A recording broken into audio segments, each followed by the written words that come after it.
Kwa hiyo ndio hivyo. Umeona, mimi nimekuelewa sana. Na wewe unajua ile muda mrefu sana nilikuwa nahitaji nafasi.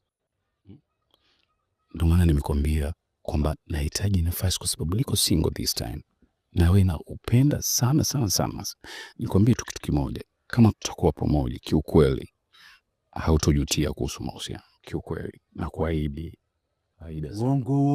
Uongo huo. Samahani nakupigia, kuna mlevi hapa anapita.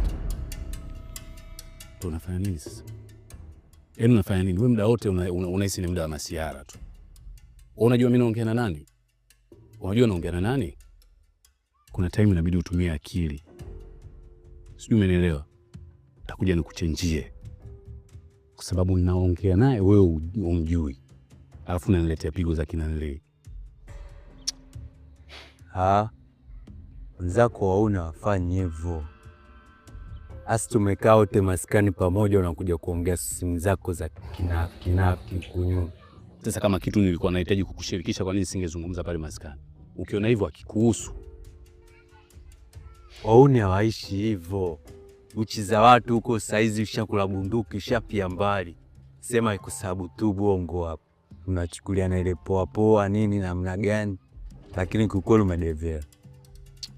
Labda nikupange tu mwanangu, umedevela na umeyumba. Ukatae, ukubali.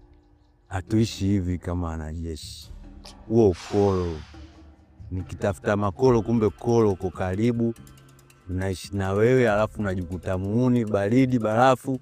Kumbe mwenyewe ndo pigo zile za kina Amina Rajabu. Mchumba tu.